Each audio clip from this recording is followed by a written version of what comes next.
tayo ngayon sa loob ng bahay. Ang ipapakita ko po sa inyo ay itong orchids ko. Ayan.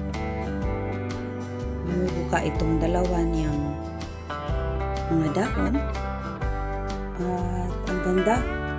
Ang orchids na ito ay scented o mabango. Yung halimuyak niya ay nandito sa aming computer room. At ang ganda talaga niya. Kaya lang, meron siyang may isang bulaklak na tinanggal ko dito. Ito yung dito kanina. Ito yan, kanina. Ayan, dito yan siya kanina. Tinanggal ko dahil meron siyang sakit.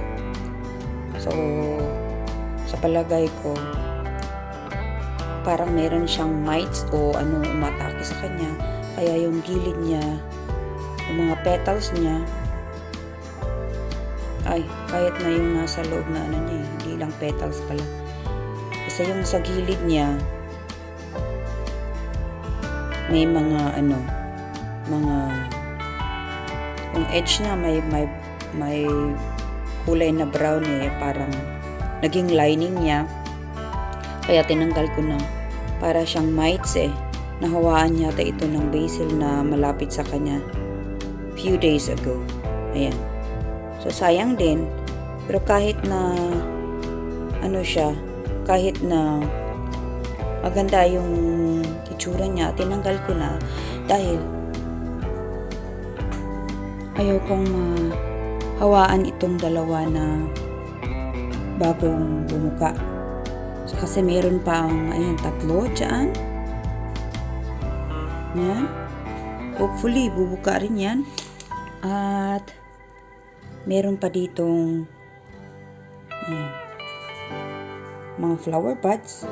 Bubuka rin yan in the next few days. Kaya mas maigi nang napagdesisyonan ko na tanggalin yung isang may problema sa gilid niya.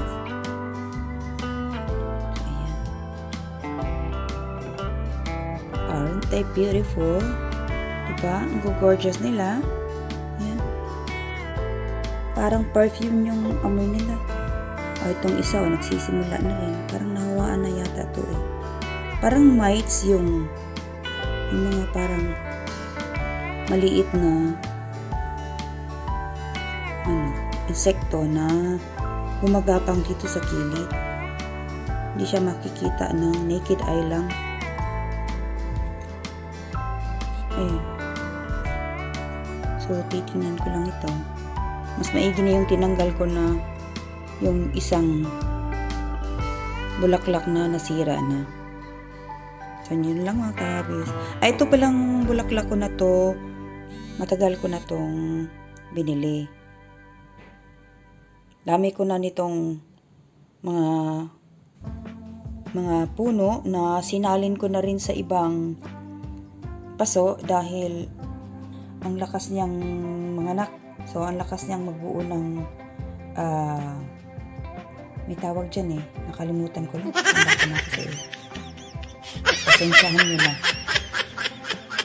Marami na akong sinalin dito, nilagay ko sa ibang mga paso dahil ang lakas niyang magka-baby. Sabihin na lang natin ganun. No? So, yan.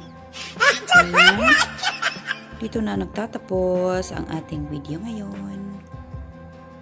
Mahaba na mahaba.